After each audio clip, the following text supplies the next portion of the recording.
Jesus লাভ বাংলা চ্যানেলে আপনাকে স্বাগত জানাই। এই চ্যানেলে আমরা ঈশ্বরের বাক্যকে সহজভাবে ব্যাখ্যা করি, যাতে আপনি তা বুঝতে পারেন, হৃদয়ে ধারণ করতে পারেন আর জীবনের কাজে লাগাতে পারেন।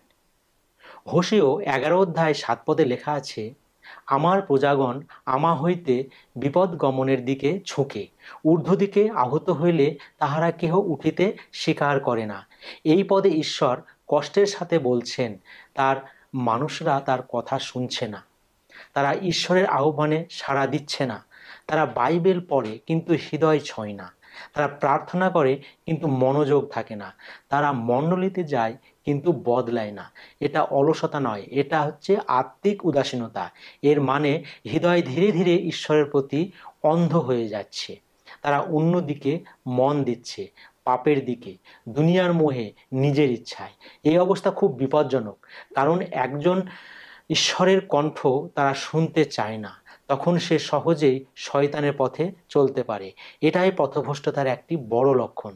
যেসাইও তার 30 অধ্যায় 1 থেকে 2 পদে লেখা আছে, বিদ্রোহী সন্তানগণ যাহারা মন্ত্রণা সাধন করে কিন্তু আমা হইতে নয়, তারা মিশরে যাইবার জন্য যাত্রা করে কিন্তু আমাকে জিজ্ঞাসা করে নাই। এই পদের মাধ্যমে ঈশ্বর বলছেন, পথভ্রষ্টরা ঈশ্বরের কাছ থেকে পরামর্শ চায় না, তারা নিজের সিদ্ধান্তই নিজেই নেয়। তারা দুনিয়ার উপায়ে চলে, ঈশ্বরের পথে নয়। এখানে মিশর মানে হলো পুরনো পাপের জীবন। তারা আবার সেই পুরনো জীবন ফিরে পেতে চায়, যেখানে ঈশ্বর নেই, আছে শুধু পাপ ও মিথ্যা ভরসা। ঈশ্বর বলছেন, তারা পরামর্শ করে কিন্তু আমার কাছ থেকে নয়, তারা শান্তি খোঁজে কিন্তু আমার আত্মার মাধ্যমে নয়। এই মনোভাব খুব বিপজ্জনক, কারণ এটা শুধু অবজ্ঞা নয়, এটা বিদ্রোহ। এই বিদ্রোহ তাদের এমন জায়গায় নিয়ে যায় যেখান থেকে ফিরে আসা অনেক কঠিন হয়।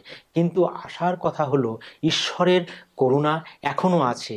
যারা সত্যিকারে ফিরে আসতে চায় তাদের জন্য পথ খোলা আছে। আপনি যদি আজ বুঝতে পারেন আপনার হৃদয় উদাসীন হয়ে পড়েছে, আপনি যদি দেখতে পান আপনি নিজের পথ বেছে নিচ্ছেন, তবে আজকেই ফিরে আসুন। ঈশ্বর আপনাকে ডাকছেন, তিনি চান আপনি ফিরে আসুন, আবার নতুন করে সম্পর্ক গড়ে তুলুন। জিরোমীয় 3 অধ্যায় 11-12 পদে লেখা আছে, আর সদাপ্রভু আমাকে কহিলেন, বিশ্বাসঘাতকিনী জিহুদা অপেক্ষা বিপদগামিনী ইসরায়েল আপনাকে ধার্মিক দেখাইছে।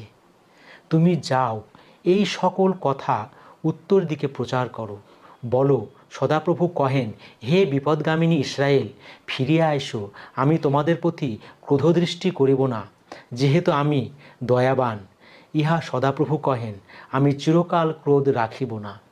এই পদে আমাদের একটা বড় সত্য শেখায়, যত বড়ই পাপ করি না কেন, ঈশ্বর কখনো আমাদের ত্যাগ করেন না। তিনি চান আমরা যেন ফিরে আসি। তিনি রাগ করে মুখ ফিরে নেন না, বরং অপেক্ষা করেন করুণ ভরা হৃদয় নিয়ে। ঈশ্বর পাপকে ঘৃণা করেন কিন্তু পাপীকে ভালোবাসেন।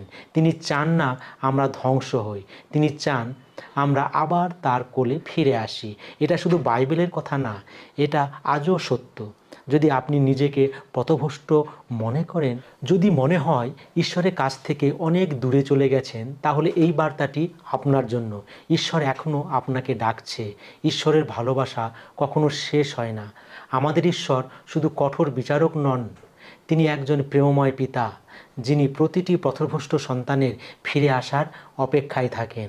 হোসেয়া নবীর বইতেও আমরা দেখি যে ঈশ্বর কতটা দয়া ও প্রেমে পূর্ণ। তিনি চান না কেউ হারিয়ে যাক, তিনি চান সবাই ফিরে আসুক।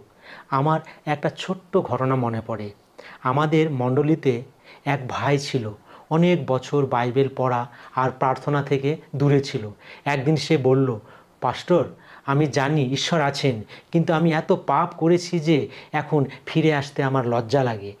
আমি শুধু বলেছিলাম, ভাই, তুমি যে ফিরে আসার কথা ভাবছো সেটাই প্রমাণ ঈশ্বর তোমার হৃদয়ে কাজ করছেন। সে ফিরে এসেছিল। আজ সে ঈশ্বরের সঙ্গে নতুন করে হাঁটছে, ভয় আর অপরাধ বোধ ছেড়ে দিয়ে। যদি আজকের এই ভিডিওটি ভালো লেগে থাকে তাহলে এখনই জিসাস লাভ বাংলা চ্যানেলটি সাবস্ক্রাইব করুন, ভিডিওটি লাইক দিন আর প্রিয়জনদের সাথে শেয়ার করুন। ঈশ্বরের বাক্য যেন আপনার হৃদয়কে ছুঁয়ে যায়। পরবর্তী ভিডিওতে আবার দেখা হবে। ততদিন ঈশ্বরের আশীর্বাদে শান্তিতে থাকুন। আমেন।